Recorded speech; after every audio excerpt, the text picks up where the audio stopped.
wanted to say before we jump into the video that there are so many people in the world that have experienced trauma, have experienced death, have experienced losing loved ones.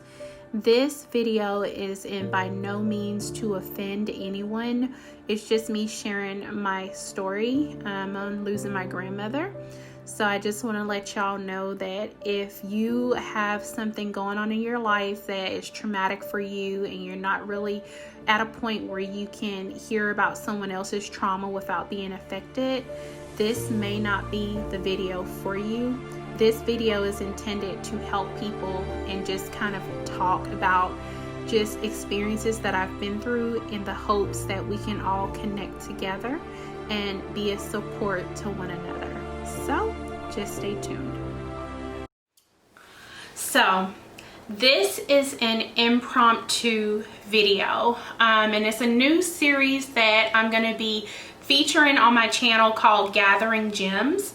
So it's not like my normal content video. Gathering Gems is basically us gems gathering together and talking about real life situations, real subjects that we go through on a day-to-day. Especially with 2020, there has been so much going on in the world, and I just kind of wanted to talk to you about my story and just some things that have been going on with me. So a lot of the times when I get on here, you know, I'm doing my content videos, but I want y'all to have an up close and personal just chit chat with me about just certain things that I've been through here recently. So this is episode 1, and this episode is about losing my Nana or losing my grandmother. And before I jump into it, I want to let y'all know if this video touches anyone out there, definitely leave me an email at gatherwithgems. I'm going to go ahead and leave it right here, gatherwithgems at gmail.com, and you can send me in emails just about things that you want to share with me or just video requests that you want me to talk about, and it could be about anything that you want to talk about, but it's called gatherwithgems at gmail.com, and you can email me there and we'll just gather together. So I'm gonna basically start from the beginning because in order to just understand everything, you kind of have to know the beginning of how everything happened. So my Nana, her name was Elsie Sharp. She is basically, she was like everything to me. I recently lost her December 11th of 2019. She lost her battle, a long battle to cancer. So it was very devastating just to see the process of losing her, because it was a long and drawn out process, and then finally it came to an end. But I want to kind of get to the beginning of it. So I was born on June 29th, 1989, giving y'all all my business. So anyhow, I'm a Cancer, so yes, Cancer gang. But anyhow, so I was born in Newark, New Jersey at 6:29 a.m. and it's so crazy because I was born at 6:29 a.m. on 6/29, and I'm really big with dates. I think that dates have such significance, whether it's remembering someone's your anniversary, a birthday. I'm really big on dates. So anyway, my mom and I basically lost oxygen, and it was basically like we both flatlined because it was just a lot of complications going on. So my Nana was panicked, and she basically ran down the stairs and went ahead and ran into a man, because Nana smoked cigarettes, so I'm just keep it real. So she ran into this man, and she was looking at him like, you know, oh, I hope he's not gonna ask me for a cigarette. Like, I don't feel like being bothered, because he was basically looking real bummish and just like homeless. It was 6 in the morning. So anyhow, she goes and he walks up to her and he says, what's troubling you? What's bothering you? So she explained like she's really stressed out because her daughter and her granddaughter's not doing well, and she was really just concerned about, you know, our well-being. So this man says, well, let me say a prayer for you. So he prayed for my grandmother, and he said, okay, go upstairs and go see about your family. They're going to be just fine. And she came upstairs. We were coming to, so she actually held me. She was the very first person to ever hold me. She was massaging my arms and my hands because the doctors were saying that, you know, I was, you know, it was just like shocking that I came through, because they felt like I would have a lot of things going on with me because of how I was delivered. And she was like, no, not my grandbaby. So she massaged my arms, my legs, everything. And she was the very first person that held me. So that maternal connection that her and I shared started from the day that I was born. So fast forward, she's always been in and out of my life, you know, always. But one thing that was kind of hard for me and Nana was that we're from Bermuda. So Nana got her green card, got married, and was living in the States for many years. And my mom did as well. But when my mom became of age, she decided to move back to Bermuda. And then, you know, fast forward, she gets pregnant, has me out here in the States, whatever. So anyhow, you know, when I was maybe 3 months old, we went back to Bermuda because that's where my dad and everybody is at, and that's where my mom wants to live, or wanted to live. So Nana had always lived out here, so I would only see Nana for what I could remember, like Christmases or holidays. I could never just see her always. But when I was 4 years old, I moved to Georgia and lived with Nana for a whole year, and it was crazy, y'all. Like, Nana was the kind of person that she didn't take no mess from nobody. Like, Nana, she's a Virgo, so her birthday is August 29th. And she just taught me how to be strong, to be brave. So she was very educated. She came from very humble beginnings in Bermuda, just having different traumas, abuse, different things happened to her as a kid. So I think that gave her like a really tough exterior. And when she had her own children, she wanted to try to provide to do better for them. But so many elements and things came with just how she was raised to how she raised her children. But my Nana was the kind of person, she'll give her back, you know, give the shirt off her back to a stranger. She always helped family anytime that she could. She would do anything, but you may get cussed out while she's helping you out, or you may get your ass beat.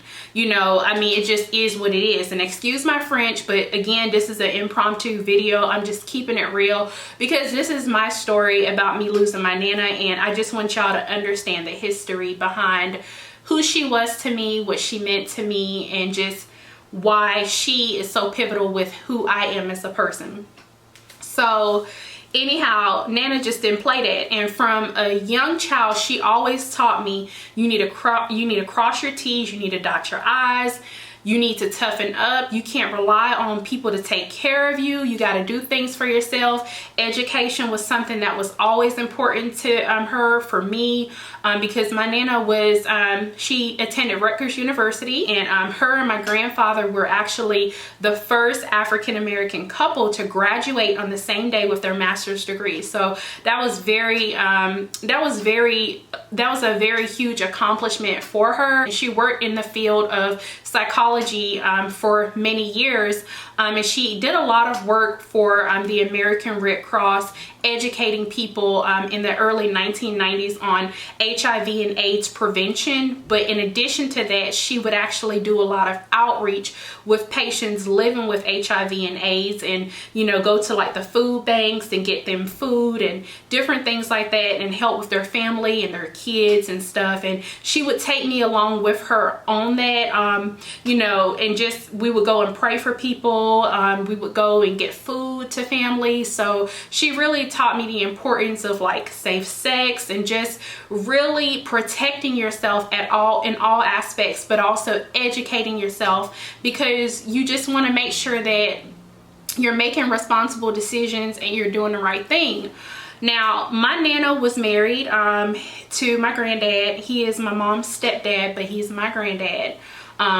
He was just my papa, you know, perfect. And I was spoiled rotten. I was the first grandchild. I'm the only granddaughter. So if you can imagine, I was rotten. I've been rotten my whole life. I'm even my mom's only child. So, you know, it is what it is. But he was in the military. So I'm gonna pause because I want to make sure I don't miss anything, because I feel like with this being impromptu, I'm just all over the place, but I'm trying to just kind of let y'all know, you know, how everything happened. So we had a traumatic story with my grandfather. He was suffering PTSD, and it was a lot of family stuff going on at the time, and he ended up shooting himself when I was 15. And just to kind of pause there, because that is something heavy that I just said. When I was 4, I lived with Nana for about a year. And after that year was up, I went back home to my parents. So back and forth, I would travel from Bermuda to Georgia for like Christmas, summers, and just spend time with my grandparents. But when I was 14, my mom and I decided to move in with my grandparents in Georgia from Bermuda. And my mom went to beauty school at that time, and I decided to go to high school. So I did my whole freshman year, and everything was good. I was a straight A student. You know, I was making friends and adjusting to life, but you know, I was doing really well, and I wanted to join the band girls. I call them auxiliary dancers, but I think they're just called the band dancers because I wanted to do that. The cheerleading girls was trying to recruit me to be a cheerleader, but I just had a passion to be the band dancer girl. And I wanted to go to Spelman. That was something that I was passionate about at the time. And I mean, I was making straight A's, and Spelman is a very expensive college to attend, so I knew I would need a scholarship and all of that. And anyway, I was making the grades for it, but my sophomore year, my grandfather shot himself. And when that happened, I found him because I came home from school, and he had shot himself right when it happened. Right when my school bus pulled up, he had shot himself. So that's a whole nother story. I'm not going to get too much into that. But anyway, I was the one to find him after that happened. So I called the ambulance, I called for help, and I felt bad because my grandmother would have been at the house with him, but she had went to pick my mom up because they had some clothes for me that was on layaway that they went to pick up, and they had some other errands to run. So whenever they had left the house, he had shot himself. Backstory on that: he was retired military, so he had a lot of PTSD, and it was a lot of family drama going on at the time, and I guess he just felt like he couldn't take it anymore, and he had been drinking a lot, heavily drinking. So whenever they got him to the hospital, they tried to do a triple bypass on him to save him because he did it an inch away from his heart. But unfortunately, they was not able to save him because he had bled out. So at the age of 15, I had to deal with a harsh trauma and reality of losing my grandfather because he committed suicide, and I found him. And that was September 2nd of 2004. And we had his service because he was cremated. We had his service September 11th of 2004.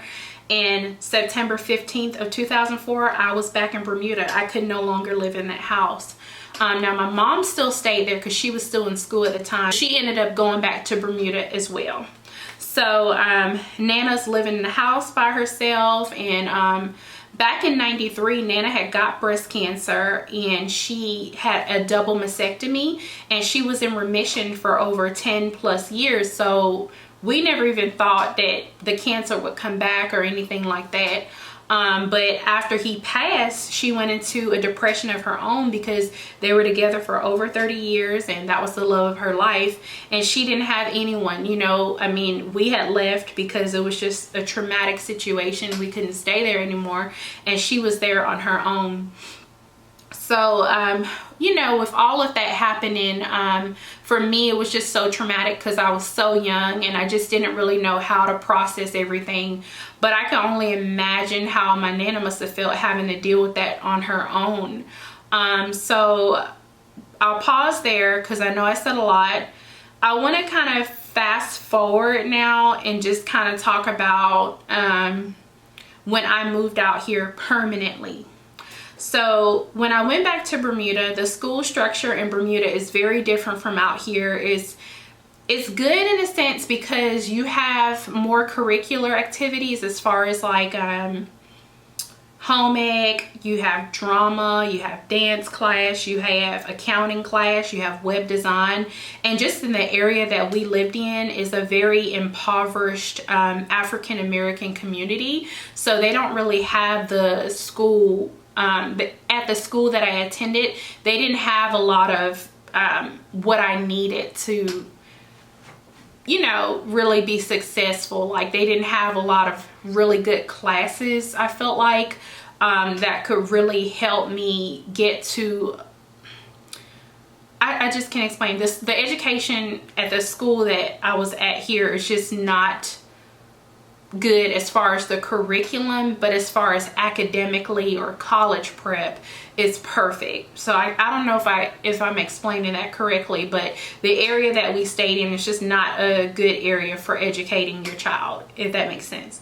So when I went back to Bermuda, I did my rest of my sophomore year, my junior year, and then the first half of my senior year. But the school I was attending, it had mold in it, so we had to evacuate the school because people were getting sick and different things like that. So they had us going up to the college, and at that time, they would have us going up to the Bermuda College, but they didn't have any work for us to do because everything was just so sporadic.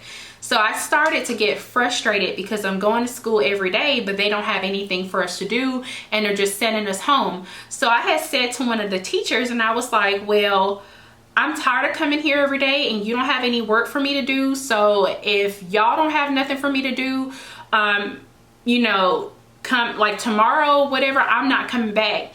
And she said to me, well, whether you come back or not, it makes no difference to me. So when she said that to me, with her being a teacher, I felt like, wow, so y'all really don't care about our education. And sure enough, everybody that was in my class, which we were the class of 07, a lot of the people, they ended up just pushing through because what else could they do? It wasn't like they had a full year of school.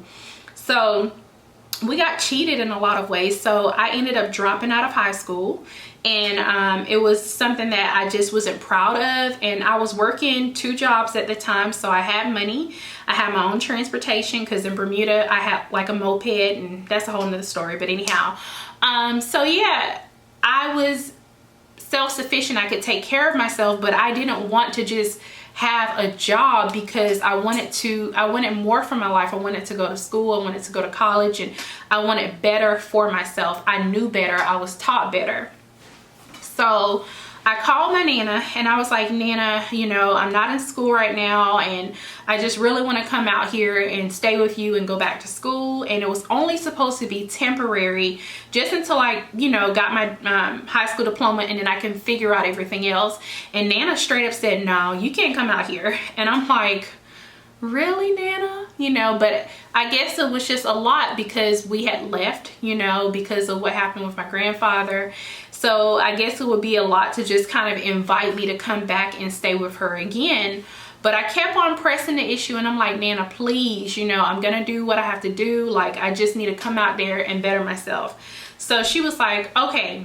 So as soon as she told me okay, I went. I had money. I took like $700, bought my plane ticket.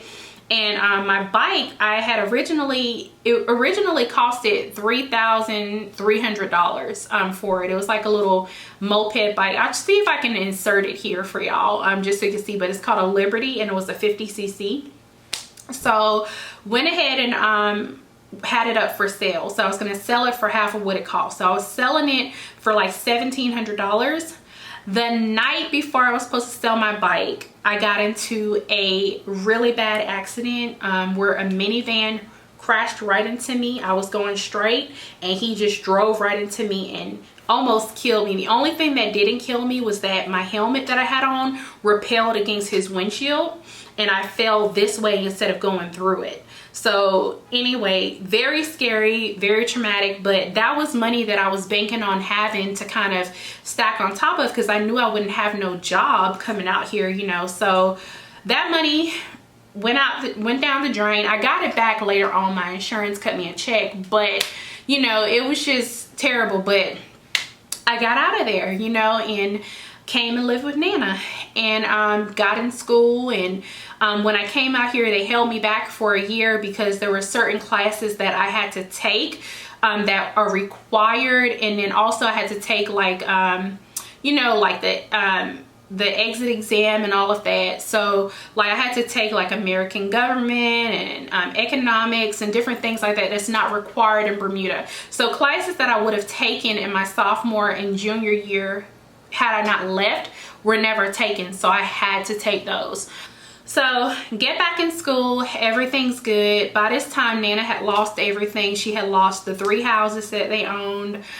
She was living on Section 8 housing, and she basically lost everything, you know, from my grandfather's passing. And because he shot himself, she wasn't able to take advantage of his military benefits right away. She had to really fight for those, and you know, she had a really hard time financially. So imagine basically having your home, having 3 homes that you know, have paid for, and just finding out so many different things after the fact, you know, like financial problems and stuff that you had no idea about. Having a husband that always took care of the bills and you didn't really have to worry about anybody but you, and having all of that stripped away from you at once. Like my Nana was like the definition of resilience, because you would never know what she had endured or what she had been through just by looking at her, because she went through so much. So in March of 2008, I met my boyfriend, which is now my husband. We've been married for almost 13 years. It's crazy. Yeah, 13 years. But anyhow, so we started dating, and basically I was in a bad relationship prior to him. It was short, but it was bad, and me and him just had a really strong connection, a strong friendship. Like I could talk to him about anything. Nana loved him, you know. We were just, I don't know, like we just had a really good bond. So we started dating, and he would come over to the house all the time, different things like that. Nana felt like I was kind of moving too fast, you know, because I was only 18 at the time, and she felt like, you know, you're living out here. Because by this time I had decided to stay out there with her permanently, because originally I was just going to stay temporarily just to finish school, but by this time I had decided to stay permanently.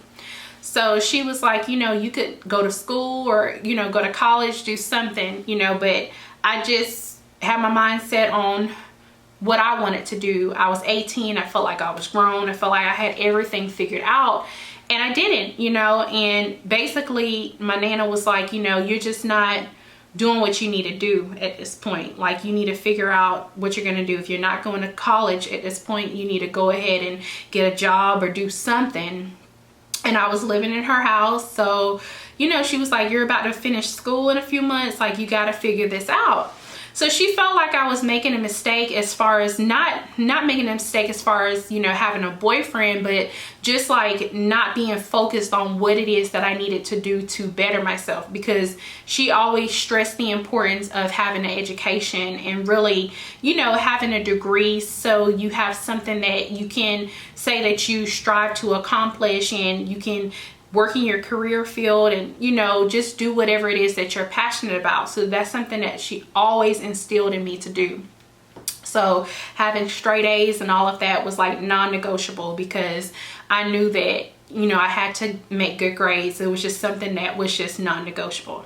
So I just started, you know, on a path where I was just doing what I wanted to do, and I feel like I'm grown and you ain't gonna tell me what to do. And, you know, our relationship started to go south. So eventually I ended up pregnant, and now you're pregnant. So now what you gonna do? You know, you think that you're messing around with this guy and you just living here. Like what are you looking to do? You know, so it was a lot of drama between me and her. And, you know, at the time it was stuff going on with me and my husband, because he had lost his job. So it was just a really bad time. Like we just had so many things going on that basically gave us harsh realities. Like, y'all think you have this figured out, but you have no idea, you know. So anyway, It was a lot of drama. We ended up, well, I ended up moving out of Nana's house, and I ended up moving in with my husband's family. And that in itself is a whole just chaotic mess.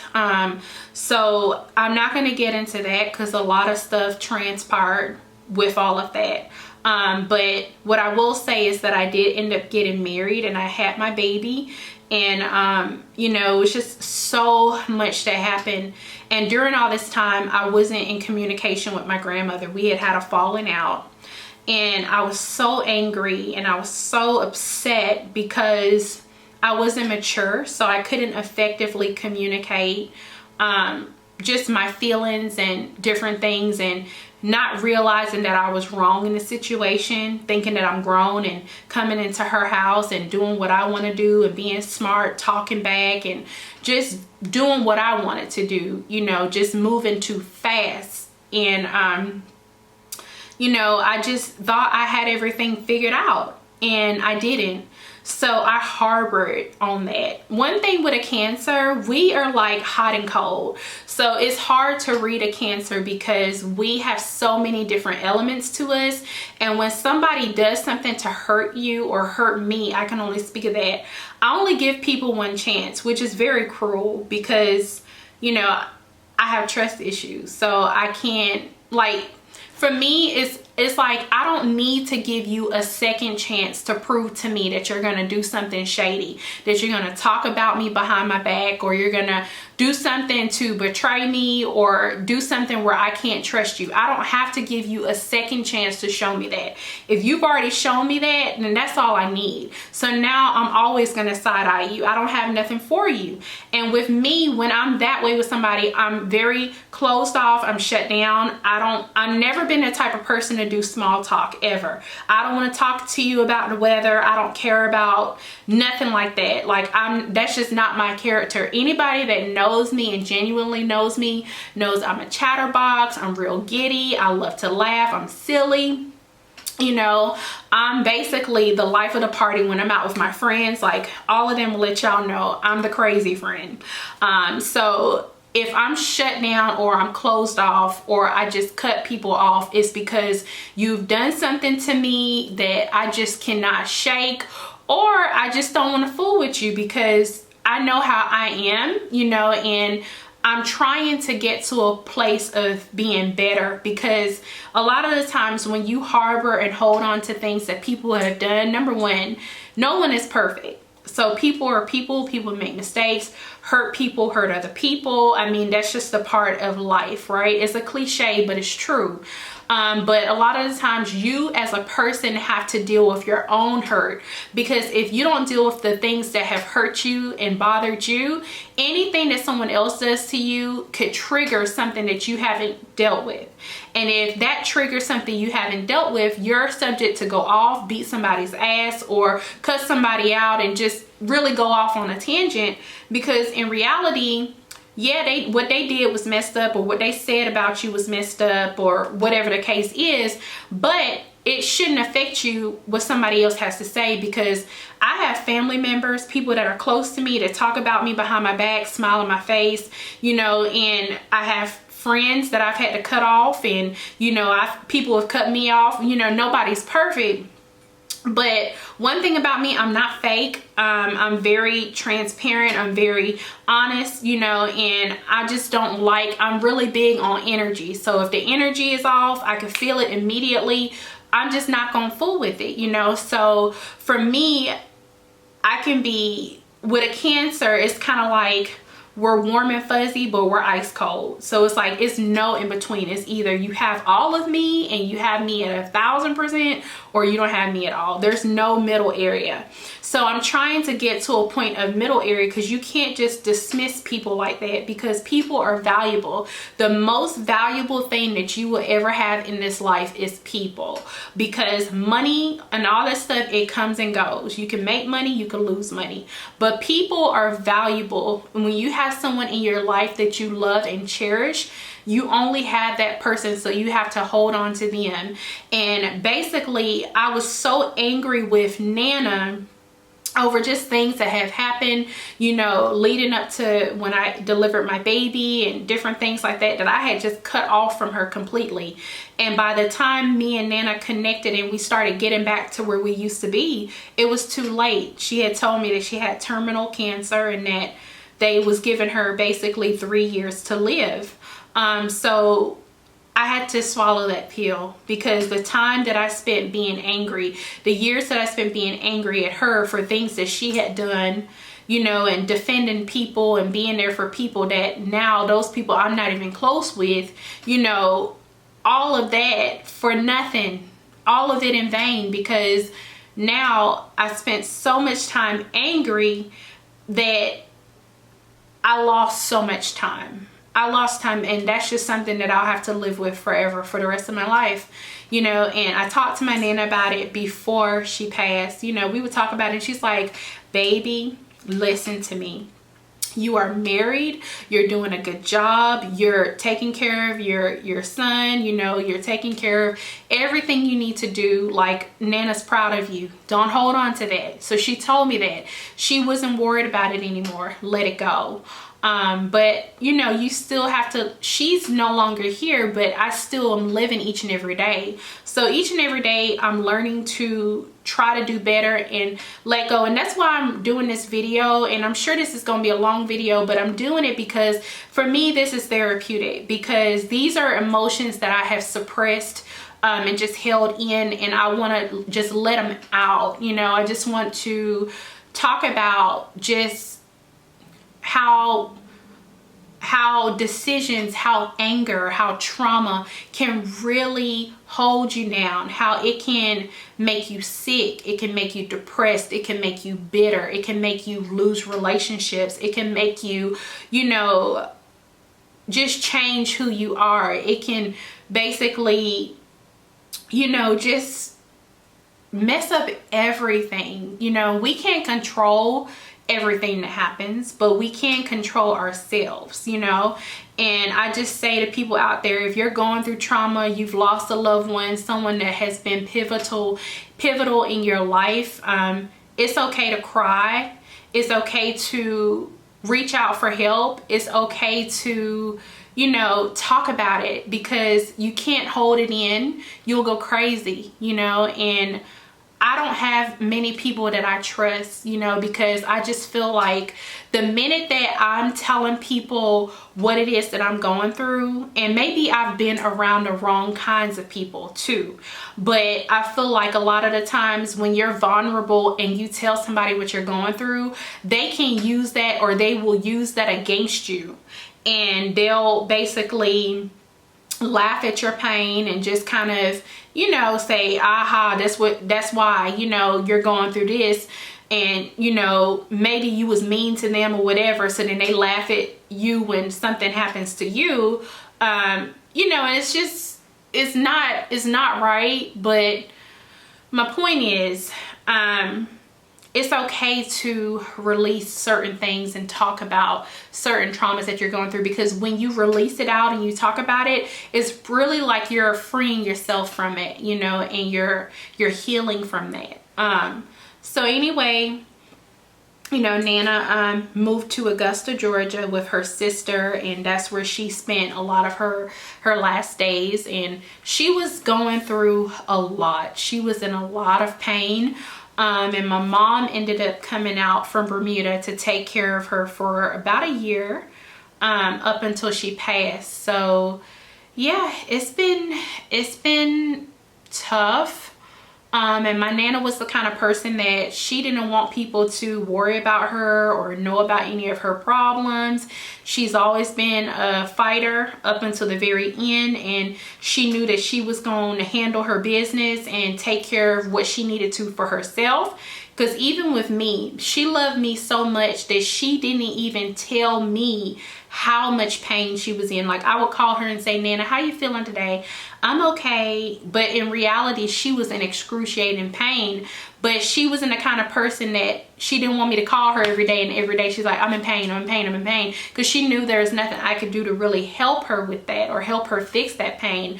So she held it in, but she was just so happy to you know, talk with me, and she was always so uplifting, always commenting on my pictures, always telling me how beautiful I am, telling me how much she loved me. And I'm gonna keep it real with y'all, I'm wearing my makeup right now because she was like, I don't want nobody crying over me, like none of that. Y'all need to just move on with your lives, live your lives. So I don't want to seem like I'm just talking to y'all, because this is some heavy stuff, but I didn't want to get on here crying because I'm trying to respect my Nana's wishes. And I do cry. It's healthy to cry and release.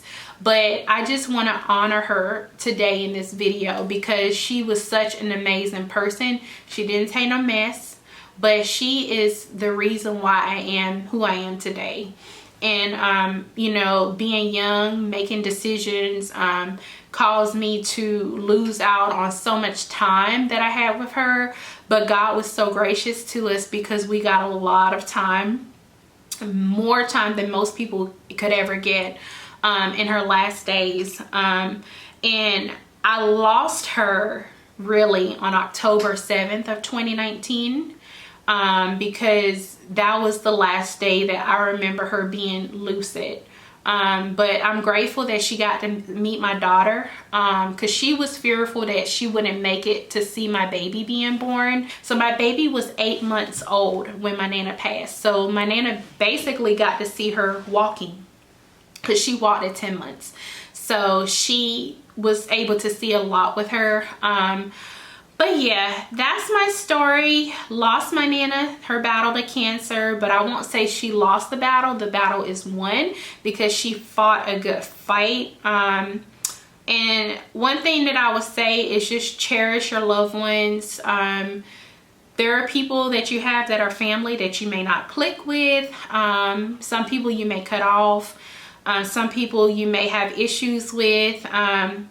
You just have to take things for what it is, you know, but just cherish your loved ones, even if you have to love them from afar, and just really, really release the traumas that you have, even if it's talking to a friend about it, because not everybody likes to put their business out on Front Street. But really just cherish people while you have them, because you never know. And don't harbor and hold on to anger, because anger can kill. Anger can take away so much time, you know, from what, and a lot of the times anger can cloud your judgment. It can cloud so many things. It's like a veil over your face. Like you can't, well, not a veil, but it's just like a cover over your face where you can't see clearly. It's clouding your judgment. So a lot of the times when we learn to release that anger that we have and just focus on moving forward, it can buy you time, but it can also be healing, because a lot of the times you have to really talk through things. You can't just do something shady to someone, talk about them behind their back, and smile on their face the next day like everything is okay. If you've done something shady or you've done something to hurt someone, talk about it with them. If you have an issue with someone, go to that person. Don't try to fake it to keep the peace, or just try to, you know, pretend like it's not happening, because those problems still exist, you know. And a lot of the times when you don't deal with that, then there's no progress there. There's nothing to go with. So then you're basically just living in a lie. So don't let anger cloud your judgment. Now, some people you just have to be done with them, because it is what it is. You're not going to click with everybody, and everybody's not going to like you, and you have to be okay with that. I know I'm okay with that. I don't care if people don't like me, because I'm not living my life for people to like me. So the only people that I really care to like me is my children. I don't even care if my husband don't like me all the time, because, you know, that's how marriage is. He gets on my nerves, I get on his nerves, whatever. But I do care about, you know, my kids liking me. But for the most part, you can't even focus on that. But people that are pivotal in your life, you know, that have been there for you, you know, that are basically the essence, the stitchings of you, the person that, you know, the reason why you are the way that you are, you have to hold on and cherish those even when it's hard, because don't be like me and be in a situation where you're angry and, you know, your anger clouds your judgment, and then it's too late. By the time you're over it, it's too late. Don't do that. Don't cheat yourself from being able to be with your loved ones like I did. So I'm 31 now. This all took place when I was 19. Just a drama and everything. And, you know, I lost my Nana when I was 30. And, you know, it's a sad but beautiful thing. It's beautiful because she's now at peace. She doesn't have to live in pain anymore. I still have voice messages from her on my phone, so I can hear her voice if I want to. I have video with her and my daughter, her and my son, with me and her pictures. So I have so much, thank you Jesus, to technology that I have, where like my husband, when he lost his grandmother, he, you know, didn't have that. So I'm appreciative and I'm grateful that I had the time. But definitely cherish your loved ones, cherish your friends. Some people, you gotta cut them loose. It is what it is. But try to hold on to people, because people are valuable, and you're valuable. Release that trauma, talk about it, get it out. It's gonna help you in the long run. And definitely leave me an email at gatherwithgems@gmail.com. Send me some emails on what you want me to talk about, or if you want to know more about just certain situations that I've been through, I am willing to share. I'm not going to say I'm an open book, but I'm a very honest book. I know that it's nothing but positivity moving forward. But yeah, I would love for y'all to, you know, connect with me and just kind of share with me some things that you've been through. It's not easy. With 2020, there's so many people all over the world, millions of people that have lost loved ones, that are still losing loved ones to COVID, accidents, health issues, anything. So we're all in this together. We all have something that we can relate to when it comes to trauma for 2020. And 2020 for me, when I went into this year, I was like, okay, when you think of 2020, you have 2020 vision. This is the year of focus, vision. And it's true. This year has been the clearest year for everyone, because people are living in truth. They're seeing things for what it is, whether it's racial injustice or systematic racism, you know, racial injustice, the presidential election, and just everything that has been going on, you know, Black people being murdered senselessly, just COVID, everything that has been going on this year, you know, and just even around the world, you know, people are seeing things clearly. We're seeing things for what it is, and what we decide to do with it is up to us, because we can make a change. But my point is, when you're able to see things clearly and you're able to focus, you can move forward and progress in the path that you're supposed to go in. So I know that this video is all over the place. I don't care. Again, it was impromptu. I just wanted to come, sit down, keep it real with y'all about just my Nana, because it's coming up to a year. December 11th will be 1 year, and it doesn't even feel like it's been a year, because I feel like I haven't even been able to fully grieve, because literally COVID happened, and it's just been something after something after something. So, but I know I'm not alone, and this is my first step of trying to release it and get it out, because I know that I'm gonna be okay, you know, and y'all are gonna be okay too, because we can build a community with Gathering Gems. So this is episode 1. I have some more that I'm going to come and talk to y'all about as well. But yeah, I hope that y'all watch this video to the end. Definitely subscribe to my channel, hit the notification bell so you're updated on more videos that I post. I'm going to be doing more content videos and vlogs, so stay tuned for that. But yeah, that's all I have, y'all. It's been real. It's been painful, but all I can do is just continue to put one step ahead of the other. That's it. So yeah, that's what I have for y'all. And until next time, I'll see y'all in the next video. Bye.